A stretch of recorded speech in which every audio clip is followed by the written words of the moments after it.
Olá, gente. Queria trazer uma pergunta para a gente. Quem já ouviu falar sobre o Conselho Tutelar aqui no Brasil? Então, é mais uma entidade que, junto com outras entidades na sociedade, vem garantir essa questão de garantia de direitos e de crianças e adolescentes. Então, eleições para o Conselho Tutelar, a partir de abril de 2015, elas começaram a acontecer em todo o Brasil, né? Os conselheiros tutelares, eles são responsáveis por zelar pelo cumprimento dos direitos da criança e do adolescente.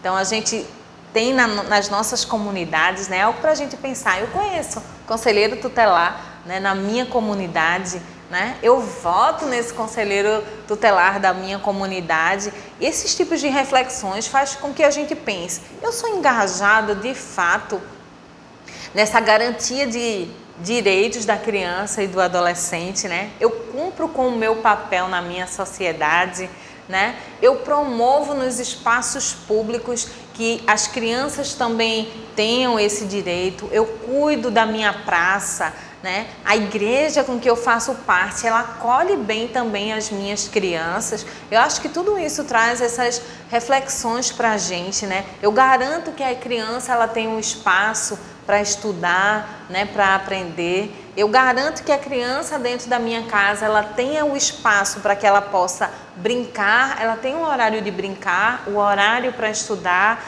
Eu priorizo a refeição das minhas crianças, né? Então, todas essas questões fazem a gente pensar, né? Eu conheço conselheiro tutelar do meu bairro, do meu espaço comunitário. Então, essas eleições, elas passaram a acontecer em todo o Brasil. Eu tenho certeza que você em algum momento já ouviu alguém falar, vai ter votação aí para conselheiro tutelar. Eu participo, eu sei quem é, vamos exercer também a nossa cidadania pensando em tudo isso. Então, foi a partir de 2015 que elas acontecem em todo o Brasil. Então, são conselheiros responsáveis, né, por zelar por esse cumprimento.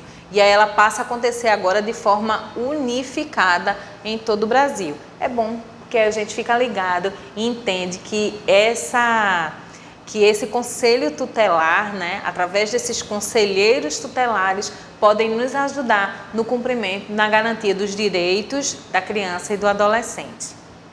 Em 2015, uma outra coisa muito importante é que a Câmara aprova a emenda que reduz a maioridade penal para 16 anos. Então, essa emenda substitutiva reduz a maioridade penal de 18 para 16, quando se refere a crimes hediondos, homicídio doloso, lesão corporal seguida de morte. Nesses 3 casos aí, a gente tem essa questão.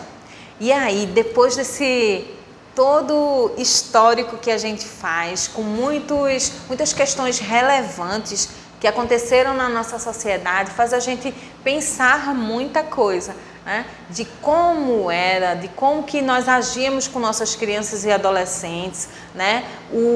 Os reflexos que isso trouxeram dentro da nossa sociedade, o que a gente aprendeu com isso e o que a gente pôde trazer como melhoria nesse sistema de garantia de direitos e também reflexões pessoais de como cada um de nós contribuímos para que esses direitos da criança sejam garantidos, ok? Como a gente viu, esses três entes precisam estar agindo de forma constante. O Estado, porque muitas vezes a gente acha, só é o Estado que tem que prover, né? A sociedade, a gente enquanto sociedade deve participar e aí remeta-se a muitas instituições, né? A gente enquanto igreja precisa tratar bem as nossas crianças, enquanto qualquer ente dentro da sociedade e como família também pensando em cuidar e garantir esses direitos, né? E aí é estabelecido então, né, depois de toda essa evolução desse histórico que a gente percebeu, né, aqui no nosso país, um sistema de garantia de direitos da criança e adolescente. O que é isso, né? O que é que esse sistema traz e garante para as crianças? Vamos explorar um pouco. Então, a Constituição, ela traz esse atendimento à criança no Brasil e traz algumas questões para a gente pensar que ela existe, tanto na hora da gente cobrar enquanto direito, como a gente executar, né, enquanto família, enquanto sociedade.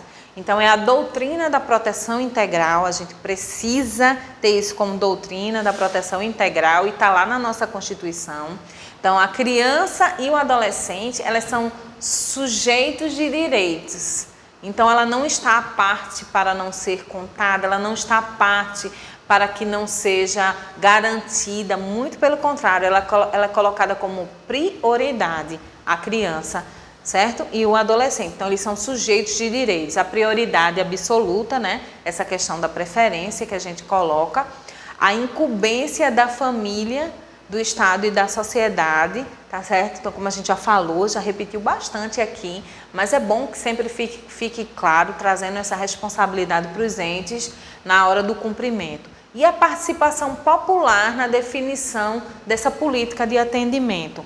Então, quando a gente fala, e às vezes a gente não entende muito bem que cada um de nós traz consigo um pouco dessa responsabilidade, tanto na hora da formulação, tá certo? Através de muitos conselhos que existem dentro do nosso território. Então, a gente tem um conselho da criança e do adolescente e vários outros tipos de conselho em que a gente, enquanto cidadão, pode participar e remeter, né, na construção e na definição dessa política de atendimento, tá bom?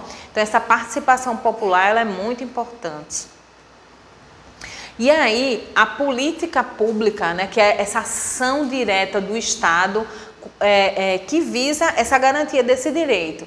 Então, como é que ela acontece? Ela acontece através das creches. Então, é preciso, né, garantir que essas creches, que exista esse espaço das creches, para que as famílias elas possam ir para o trabalho e tenham um espaço saudável de aprendizado e de cuidado para a criança e para o adolescente.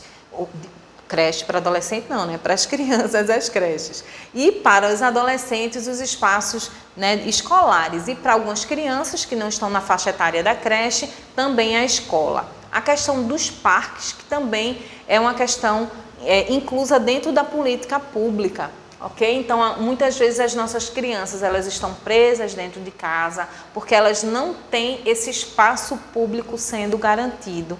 Então, quando a prefeitura, né, ela estabelece aquele espaço para uma praça, né, para a construção de um parque, ela está trazendo e cumprindo no seu papel para que esse espaço seja social e que tenha também essa questão, essa garantia de um espaço para a criança também, certo? Para a criança e para o adolescente também.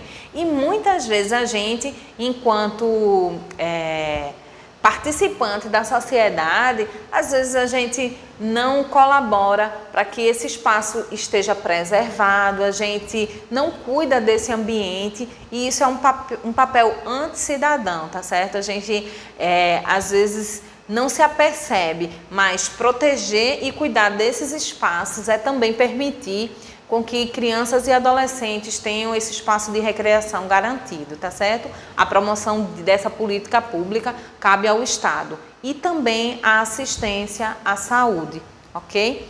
Essa efetividade dos direitos da criança, ela passa também por esses espaços.